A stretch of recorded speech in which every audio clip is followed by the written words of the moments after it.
Hi all, and thanks for being with me. It's been a very troubling day, given that it was a day in which a former president was shot.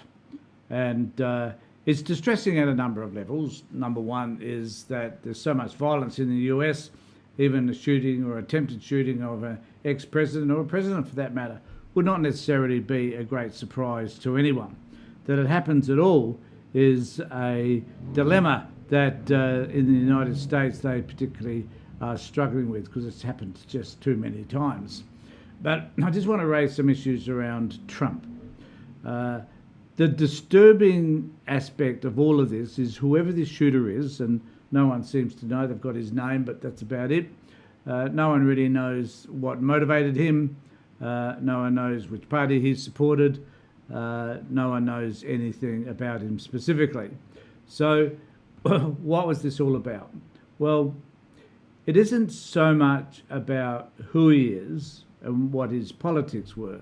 It's really now about how this particular situation is going to be capitalised on, so that Trump in particular will use this so that those of us who realise that he is a terrible human being, that there will be some people who will feel sympathetic towards him because of what happened and he survived this shooting, and that will see him as kind of, those people who are MAGA people definitely will see him as a Christ-like figure who brushed with death and overcame those odds. So, but how should he really be viewed? The reason why, and we should never forget this, the reason why America is so divided is not just about Trump. It's about a community that believes if you have a different set of views to another person, that you must become antagonistic and to some extent violent. So you get to the point where you just stop listening to what other people have to say, taking on board whether they have value in what they have to say or not, and you become aggressive, that is through your argument, through your social media feed, or as it is apparently in this case, you become violent. And actually happened on January the 6th, of course. But what does this tell us further?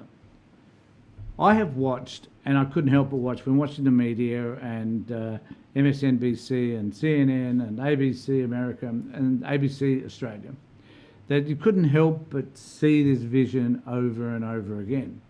And the reason why I'm making this post is not that anybody's really going to watch it or even care, but because I have to say this one point.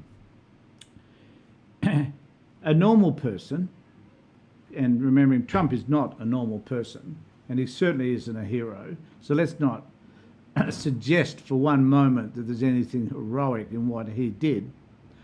A normal person and the security people would ensure that Trump, once that bullet was fired, or once it appeared that he was hit, whether it be by shrapnel or something else, doesn't matter. Once that happened, it would be this agent's job to protect him from being visible. Because, number one, they didn't know whether the shooter had been shot. They didn't know whether the shooter had been shot and killed. And they certainly didn't know whether or not there were other shooters. But Trump, because he's an idiot, decided to instinctively, I think, use this opportunity to not think about the fact that he almost died, but the fact that he could become a hero and say, fight, fight, fight, and put his fists up, that sort of stuff. That is abnormal. A normal person would have been wanting to protect themselves, and he, though, put himself out there at further risk. Not because he doesn't care about himself, he does. He's a narcissistic psychopath, so there's no issue about that. But his instinct told him that this is an opportunity for a photo op.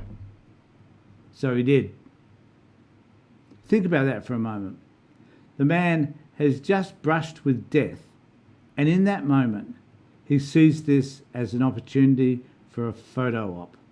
Now, I'm glad he wasn't shot. I hate the man, despise him to the nth degree. I think it'll be a bad thing for America. He was before, will be again. But I don't believe anybody needs to die, you know, and that fighting Trump should be fought in the political arena, not by someone attempting to shoot him. But Trump, so I was watching a video, I was watching a segment on Sky News UK, and they were saying how in these moments you find out who these people are. I mean, Ronald Reagan, when someone attempted to kill him, he made a joke, because that's who he was. When someone tried to shoot Trump, he decided to use it as a photo opportunity. And he's not wrong. Those photos will travel around the world. And we will see them, unfortunately, endlessly. But we need to keep in mind that that's instinctively who he is. That doesn't mean he's good for the country. It doesn't mean that he's a good human being, because he isn't. What it does mean is that there'll be millions of people who will fall for that opportunity that he provided when he was shot. But what we do need to remember is the stupidity associated with it, because not knowing whether there are other shooters out there and sticking his head up and insisting that he puts his fist up and play to the crowd actually could have cost his life. That is the behaviour of an idiot, not someone who is protected. And the Secret Service people, I don't know whether they get reprimanded or what they need to do, but the fact that they allowed him to do that when they're supposed to be protecting him says also a lot about them. And someone needs to take some action so that that doesn't happen again, regardless of how narcissistic or self-important a person may want to be. Let me know what you think in the comments below. If there's anything that I make sense, there'll be lots of people who obviously will disagree, but I don't think that it should necessarily change how we view Trump, his policies, Project 2025, and what it means eventually for the rest of the world to have a Trump presidency.